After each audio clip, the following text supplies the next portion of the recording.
Esse camarada que está aqui do meu lado é um jovem garoto que inacreditavelmente, eu acho quase, parece uma mentira isso que eu vou falar agora, né? Ele tem mais de 70 anos, ele tem mais de 40 anos de carreira, é um artista que não dá para comparar com nenhum outro artista, porque assim, você tem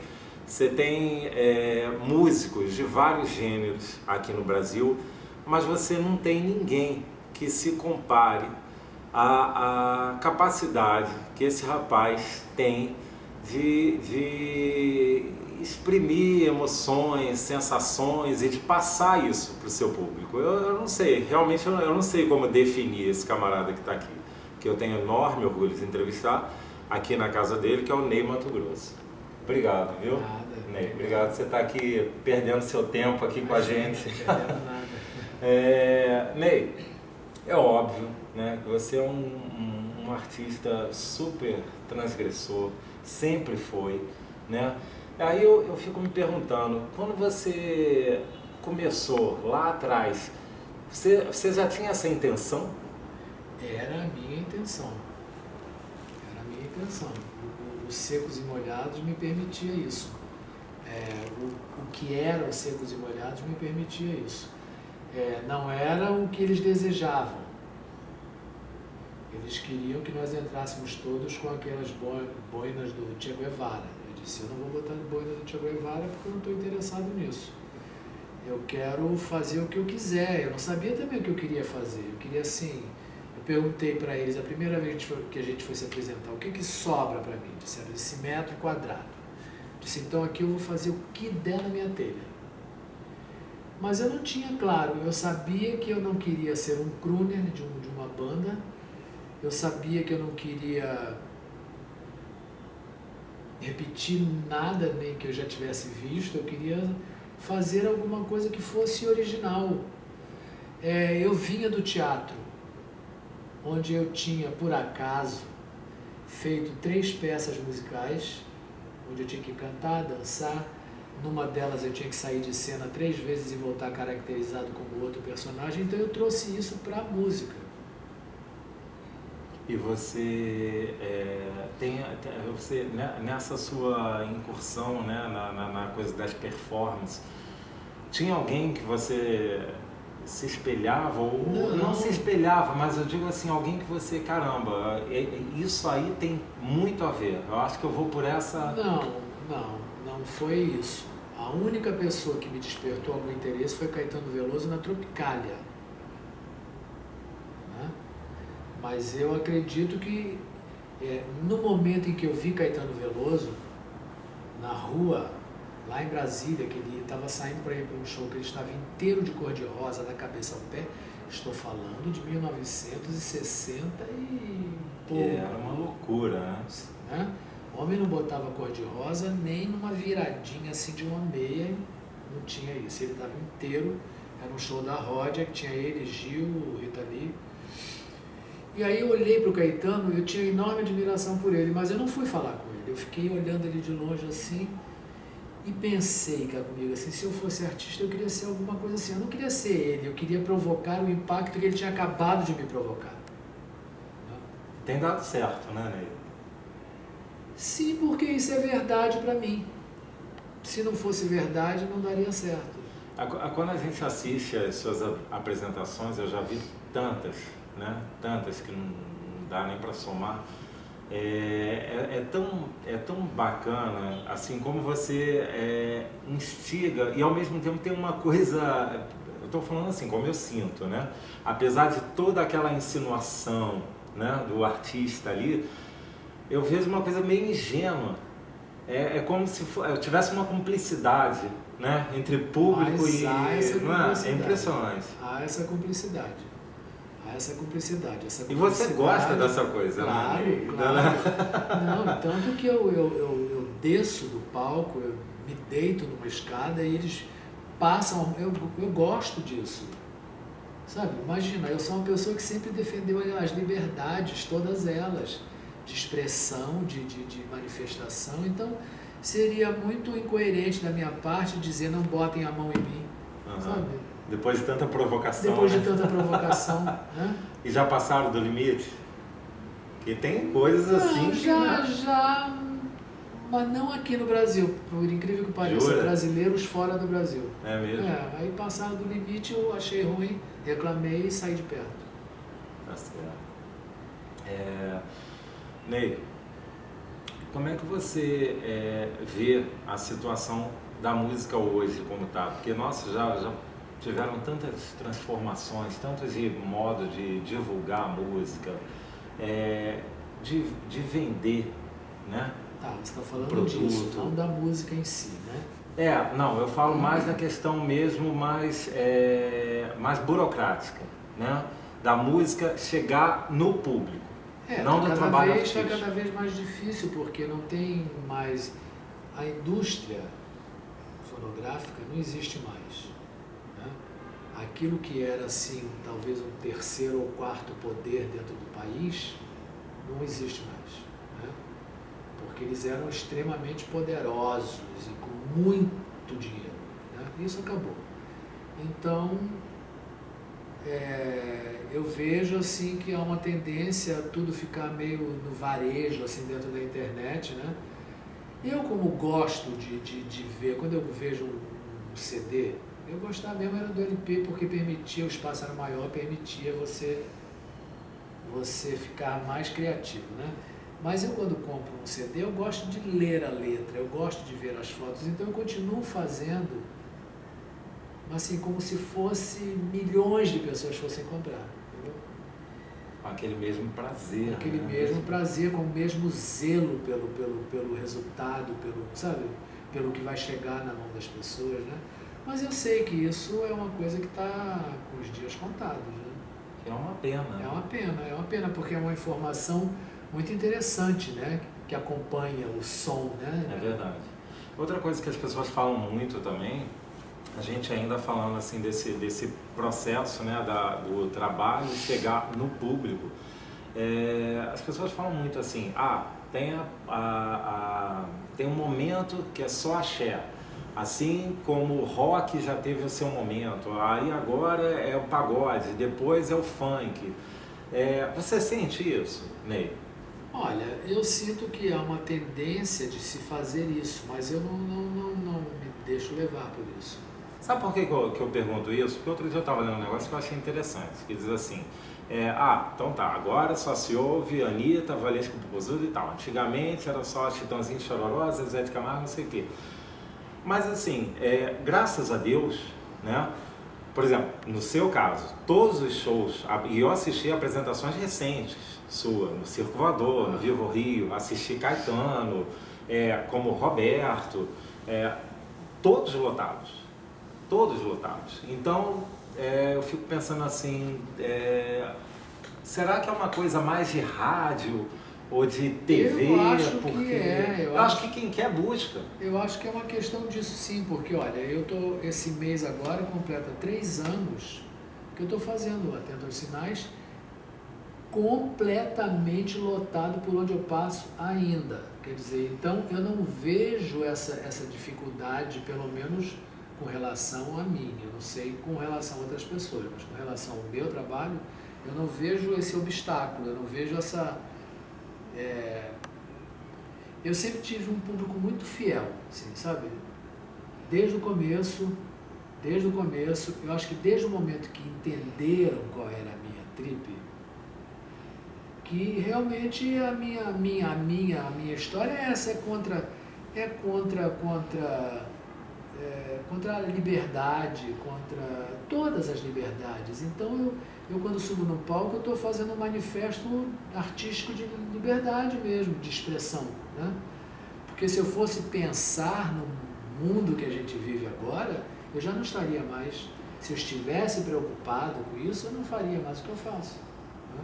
Com certeza. Uma outra coisa que você estava falando, né? E vejo, desculpe te interromper, que isso resulta positivamente, que isso mantém o público atraído pelo que eu faço, né?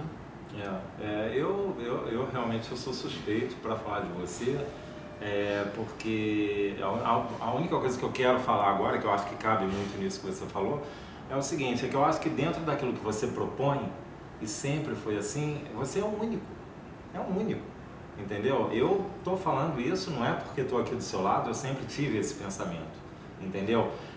Não estou dizendo que o Ney Matogrosso é muito melhor que X, A, B, C, Não, nem eu sou apenas mas é um único, entende? Mas cada um tem é um essa único, proposta. né? Sim, mas a gente sabe de alguns que procuram assim, eu quero ser a cópia do Roberto Carlos, quero ser a cópia da Ângela Maria. É complicado. Esse não se dá bem na né? vida. Porque se já existe o Roberto Carlos... Sim, exatamente, né? exatamente.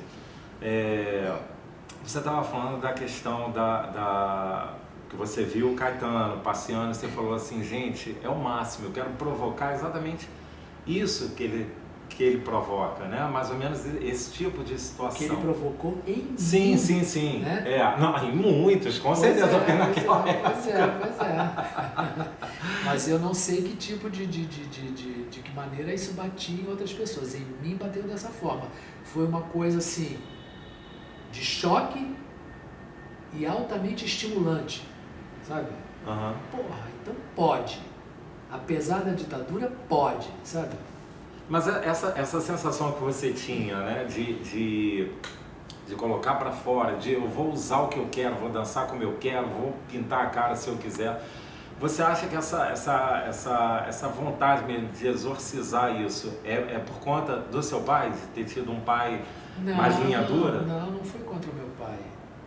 Não foi contra o meu pai. Não, contra ele não, mas por conta da educação. Isso Talvez eu tenha resultado numa coisa inversa ao desejado por meu pai. Porque ele foi claro comigo. A primeira vez que eu falei em arte com ele, eu era criança, eu desenhava muito bem e eu pedi para ele para estudar pintura. E ele me disse que ele não queria um filho artista.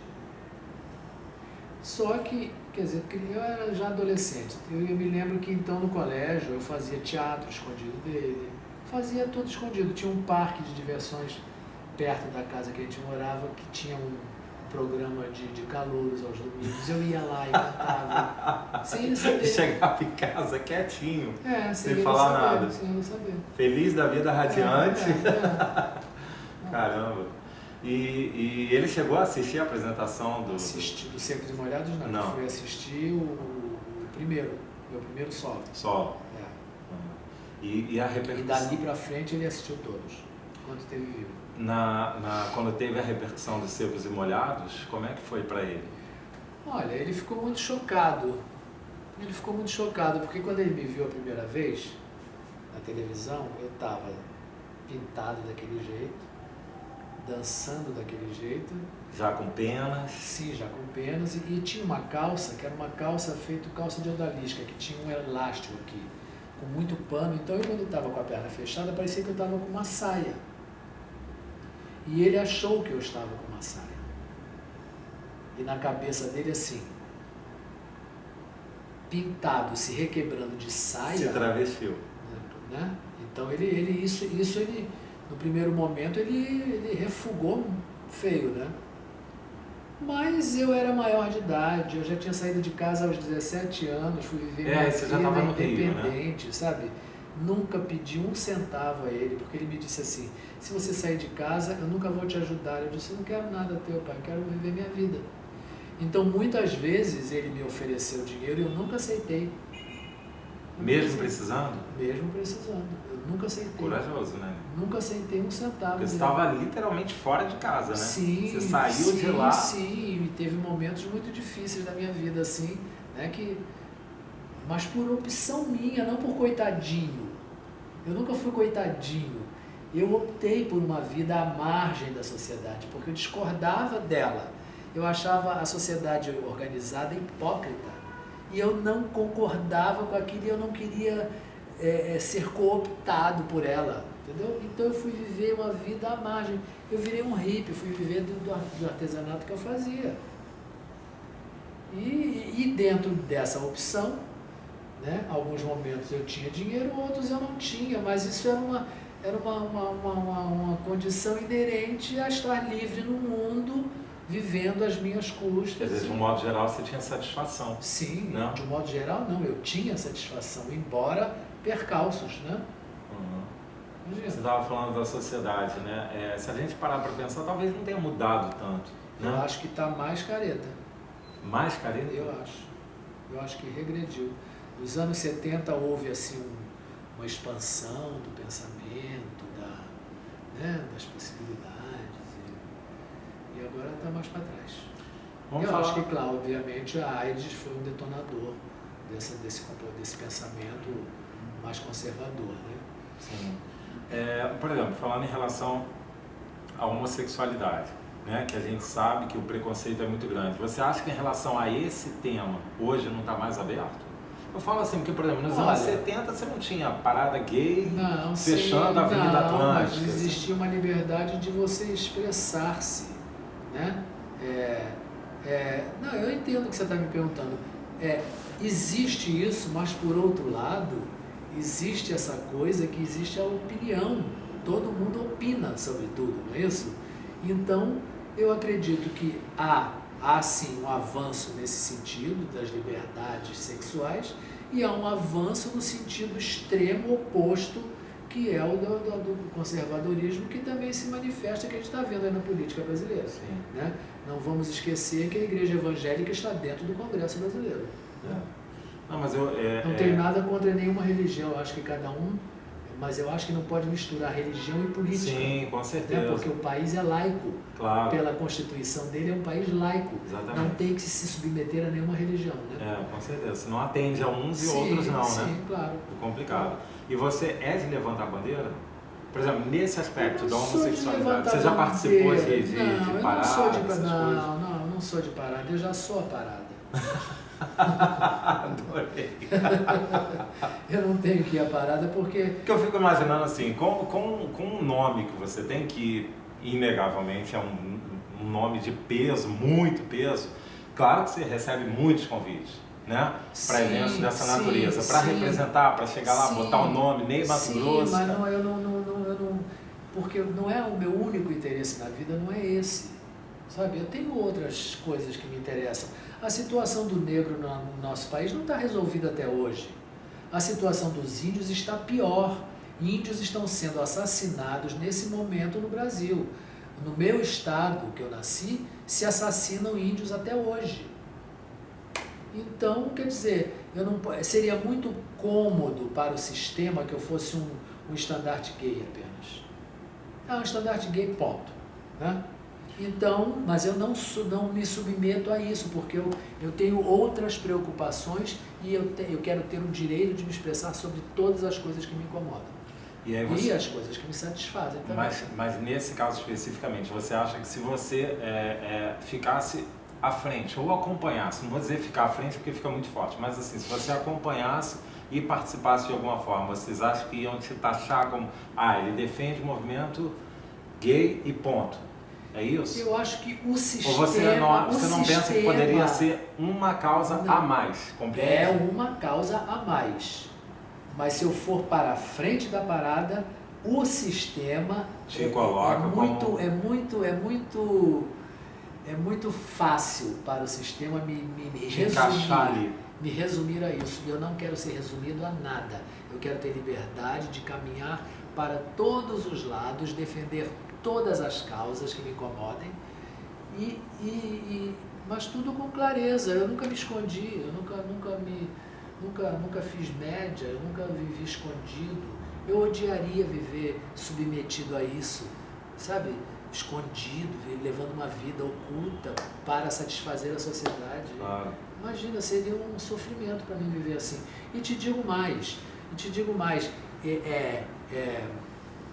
hoje em dia nem tanto, mas houve uma época em que assim, as pessoas colocavam, porque é gay, tem que sofrer. Não sofre mais porque é gay ou porque não é gay. Todo mundo sofre o que tiver que sofrer e as vidas são iguais, apenas a sua opção de transitar no sexo é diferente, mas no mais eu sou uma pessoa exatamente igual a outra qualquer. Isso que você está falando é uma coisa, às vezes as pessoas se vitimizam, é isso? E acham que a vida do vizinho é sempre melhor, é isso? Não, as pessoas se vitimizam. De uma maneira geral, as pessoas achavam que os gays tinham que sofrer porque eram gays. Ah, tá. E eu digo que não tem que sofrer porque é gay. Tem que ser feliz sendo gay, tem que ser feliz sendo hétero, tem que ser feliz sendo bi, tem que ser feliz sendo pan, sabe? Eu acho isso, que todas as pessoas têm que ser felizes. Você está falando isso agora, eu fiquei aqui pensando. O que te assusta, então, em relação ao comportamento humano, né? Não estou falando de preferência sexual, nada disso, mas em relação aí a gente volta a falar dessa coisa da transgressão, eu quero mudar, quero fazer diferente, quero mostrar que a gente pode ser do jeito que a gente quer ser. Sim. E aí eu fico aqui me perguntando, alguma coisa te assusta e diz, caramba, não, isso aí eu não teria coragem. Sei lá, ou usar uma roupa, ou botar uma cabeça de jacaré no carnaval, sei lá, qualquer coisa. Não, eu já botei uma pele de jacaré inteira amarrada no meu corpo com o rabo que arrastava no chão. E quando você, por exemplo, você fala assim, desses tipos de figurino, já teve algum que você teve receio de mostrar para alguma pessoa, que fosse até da sua família? Não, assim, de, caramba, eu vou usar, mas... Absolutamente, tudo que eu uso e que usei e usarei, eu estou consciente do que estou fazendo e acho que tem... Porque também tem o seguinte, eu nunca pretendi ser mulher. As pessoas confundem muito essa situação aí. Acham que o fato de eu me pintar, de eu dançar, me requebrar, que eu estou querendo ser... Não, eu gosto de ser do sexo masculino, gosto de ter pau. Não quero ser mulher. Eu queria ser uma figura híbrida que pudesse ser... Estou falando mais especificamente na época dos Secos e Molhados, né? Eu queria ser uma figura tão híbrida que pudesse ser qualquer coisa que qualquer pessoa visse da maneira que quisesse ver, sabe? Então eu colocava antenas na minha cabeça, colocava chifre no meio da testa, penas e borboletas posadas no meu corpo, mas isso nunca me ocorreu que isso seria uma coisa feminina. Gente, é tão engraçado porque você se diz tímido, né? Eu não sou tímido, eu sou recatado, é diferente. Porque... Eu não sinto necessidade de ser visto na rua, de chamar a atenção. Eu prefiro observar a ser observado. Porque eu lembro, por exemplo, de alguns programas que você já participou. Vou citar um, por exemplo, programa da Hebe, né? Só para a gente citar como exemplo, a Hebe, querida. Que você entrava, cantava, e aí você não falava nada.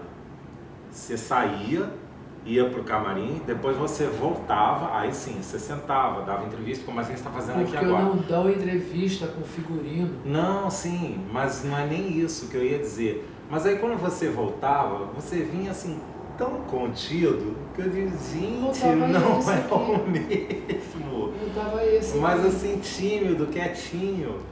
Não tímido, quietinho, né? Não tímido. Não com medo de nada. Entendo. Mas é muito diferente, não é? É muito diferente. Aquilo é a minha manifestação artística. Eu, porque, fora do palco, não necessito daquilo. Entendi. Porque quando você se veste, fica uma coisa meio imponente, né? Tipo, vamos lá. Impactante também. Né? E aí, de repente, vem um meio quietinho, chega todo tímido e fala, não é aquele que estava lá. Né? Mas eu não vou carregar aquele comigo para todo canto, porque não tem nem no começo dos Secos e Molhados, a informação de que você se pintava para poder ficar... Para poder andar na rua. Tranquilo, sim, né? Porque eu ouvia dizer que artista não podia andar na rua. Eu já tinha 31 anos. Como é que eu ia perder o direito de andar na rua? Mas ainda assim, acho que você era reconhecido, não é? Não, muito tempo não fui. Muito tempo não fui. Eu ia pra praia e eu ouvia as pessoas falando a meu respeito, do meu lado, assim, eu deitado lá tomando sol e as pessoas falando... Já chegou a ouvir alguma coisa absurda a seu respeito? Ouvi tipo coisas absurdas. Eu vi duas mulheres conversando. Isso nos Secos e Molhados. Eu na praia, aí começaram a falar. Se era bicha, se não era bicha, não sei o quê, papapá. Aí, eu fico imaginando nem ouvindo. E eu ouvindo. Aí uma disse assim, olha, bicha ou não, e ela me forneceu uma informação que eu não tinha. Disse assim, bicha ou não, ele come carne todo dia, eu não posso comer carne todo dia. Eu nasci em Mato Grosso, eu fui criado comendo carne, eu achava que todo mundo comia carne todo dia. Gente, que interessante, né? Que aí você tem uma visão, de repente, de uma coisa que você não imagina, de uma né? coisa que eu não podia nem imaginar que as pessoas não comiam carne, sabe? Estamos falando de muitos anos atrás, né? Ney, uma coisa que eu queria falar, né, a gente falando da sua arte, né, do seu ofício, é que no Brasil, apesar de a gente tem grandes artistas, né, números, graças a Deus, bons artistas, mas a gente tem poucos intérpretes masculinos, não é? Sim, poucos. Né? E já tivemos muitos. Sim. Essa é a questão. Já tivemos muitos. Eu me lembro que na minha adolescência o número maior era de homens cantores do que de mulheres cantoras. É mesmo? Você acha que... Sim. Quer dizer, você não é da época do rádio, mas... Sim, eu não sou da época do rádio, eu não cantei em rádio, mas eu ouvia a rádio.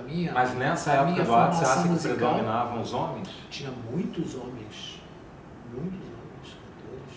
Mas as mulheres parece que ficaram com um nome maior, não, na história. Olha, você lembra um de tempo Dalva? Sim, não, mas a gente vai falar de Francisco Alves, de Silvio Caldas, Orlando Silva.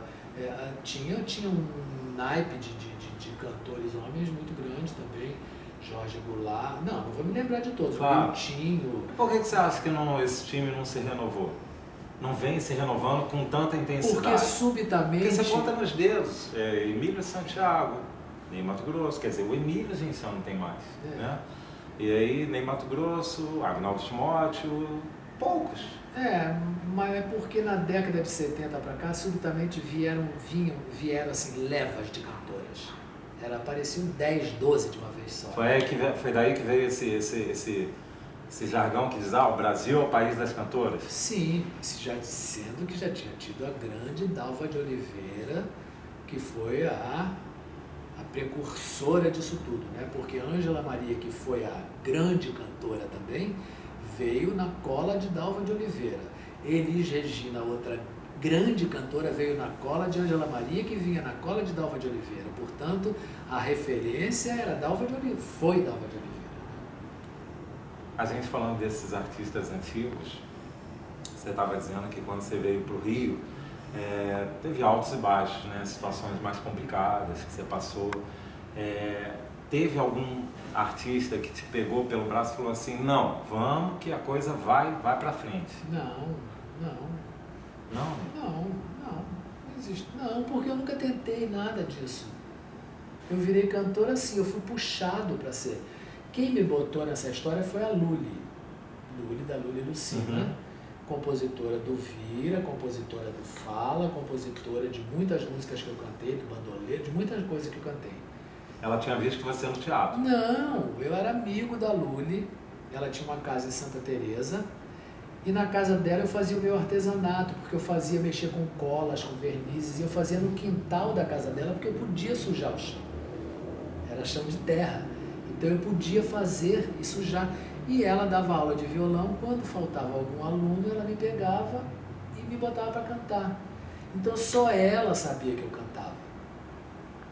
Só ela sabia que eu cantava. E você sem nenhuma pretensão, né? Não, eu vou cantar. Eu queria ser ator. Gente, eu queria ser ator. Eu queria ser ator, mas eu sabia que cantar era bom para o ator. Era útil ao ator. E você sentia que tinha capacidade? De quê? De cantar? Sim. Você achava que tinha? Sim, imagina, a Luli me forçava a cantar e eu via que eu entendi que eu podia cantar. Mas eu achava que eu cantaria para um personagem teatral, né? Acabei virando um personagem que canta, né? Que não é um... Quer dizer, é um que vem se transformando. Que canta, um personagem que canta assim razoavelmente bem, né? Que pouca gente gosta. Mas é isso. Olha a cor da noite lá fora, que lindo. Ney. Nossa, tá violeta. Tá bonito mesmo. Ô Ney, eu tava lendo que você é totalmente assim, fora de internet, né? Sim. Não tem Facebook. A única coisa que tem é Instagram, porque eu gosto de fotografar. Ah, não, pelo menos é alguma coisa, nem isso eu sabia. Mas aí outro dia você estava falando assim, pois é, aí o sujeito vai lá, cria uma página lá, bota meu nome lá como Ney Mato Grosso no Facebook e escreve lá meia dúzia de bobagens que diz que fui eu que falei. Sim. Como é que você vê isso, assim? É chato isso, né? Eu acho isso um abuso. Se bem que agora já não é mais assim, né? Agora são fãs que fazem páginas, aí esses me perguntam. Sim. Tudo bem, pode fazer. Mas antigamente não, antigamente as pessoas se passavam por mim, né? Mas eu nunca tive página nenhuma. Inclusive teve até uma coisa recente, acho que um rapaz botou uma foto. Um idiota. Que pediu para tirar uma foto com você, aí postou no Facebook. Dizendo que eu apoiava o movimento dele, que é um movimento que quer derrubar Dilma. Se eu sou a favor ou não dessa ideia, compete a mim se expor e dizer, não ele. Ele não me perguntou. Ele me pediu apenas uma foto. Eu disse sim, como eu digo para qualquer pessoa que se aproxima de mim. Com certeza. Mas ele está... Ele está guardado. Nem está guardado. Já está... Está em andamento. Está em andamento. Ô, Ney, continuando, o que eu ia perguntar é o seguinte, mas você não pensa, assim, eu falo assim, porque você é tão pra frente, né? É a coisa do, tá conectado, tá... Não, isso não me interessa. Não? Não me interessa. Não me interessa. E esse excesso de opinião me acho enjoado, sabe? Porque as pessoas têm opinião para todas as coisas. Eu acho isso cansativo, não me interessa participar disso. Não acaba nunca, né? Não me interessa participar disso, sabe? Não mesmo. Não acho que estou perdendo nada. Qualquer coisa que eu precise, eu uso a internet, mas eu não sou um amarrado na internet, dependente da internet, não sou mesmo.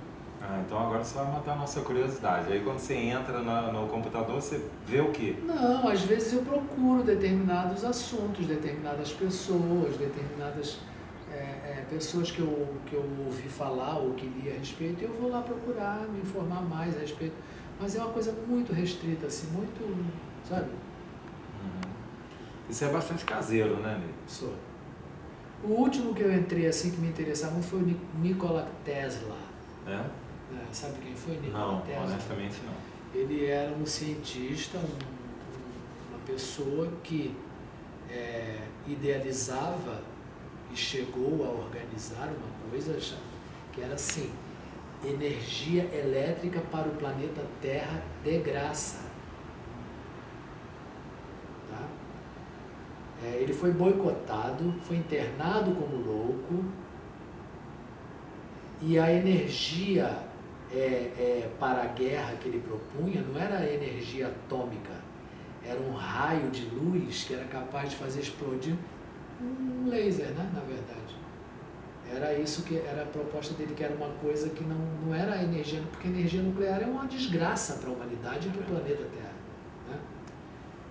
Então esse homem foi debochado, foi internado como louco, e os rivais se impuseram e determinaram que seria energia atômica. Mas hoje em dia existe uma fábrica de carro nos Estados Unidos chamada Tesla, que é exatamente dos carros elétricos. Partindo dessa teoria. Partindo dele, do nome dele, tem o nome dele. Então esse foi o último assim, que eu pesquisei, que eu fiquei muito interessado quando eu vi um programa sobre ele e eu fiquei querendo saber mais. E TV, você assiste? Costuma assistir? Eu vejo assim um jornal. Domingo? Nem ligo televisão. Não? Não assiste nada? Não. Nem nos canais a cabo? Caçando? Programa musical? Mas não tem programa musical assim como tinha, né?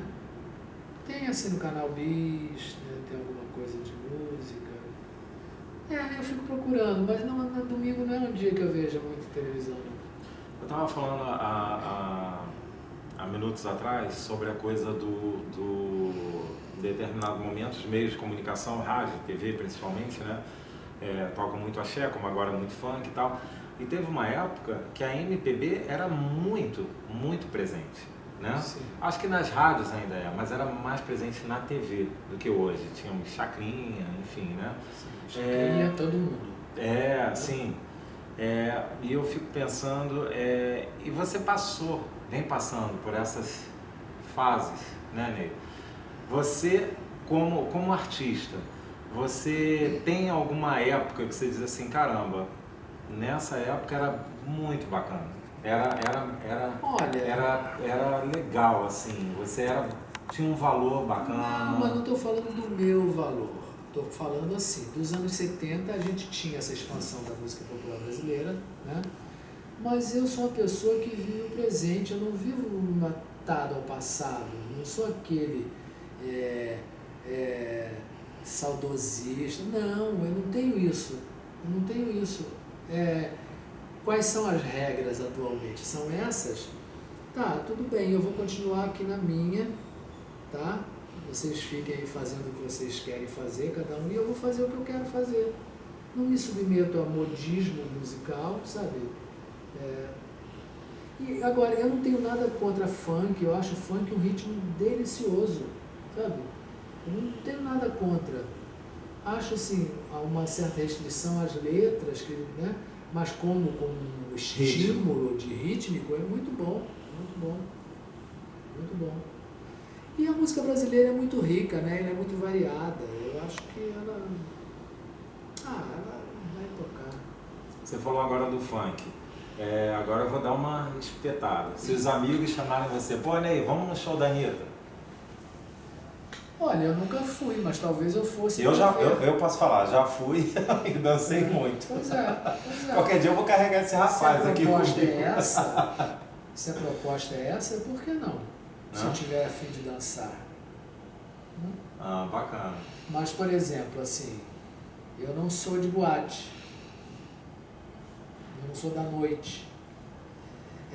E principalmente eu não ia porque você saía de lá, você chegava em casa, a sua cueca cheirava cigarro. Aí eu disse, mas minha cueca não foi exposta, como é que minha cueca está cheirando a cigarro, né? Porque tudo cheirava a cigarro. Então eu tinha horror, sabe? E de você ter que falar gritando. Você nunca fumou, né? Eu fumava, eu parei de fumar em 96. Mas eu fumava muito pouco. Ô Ney, eu queria falar mais duas coisinhas antes da gente encerrar. O seguinte, eu queria lembrar quando você fez o Pescador de Pérolas, em 87, que para você foi um divisor, né? Foi. Queria que você falasse um pouquinho dessa virada que você deu. Aí entrou aquele Ney, né, quietinho, que eu falei, né?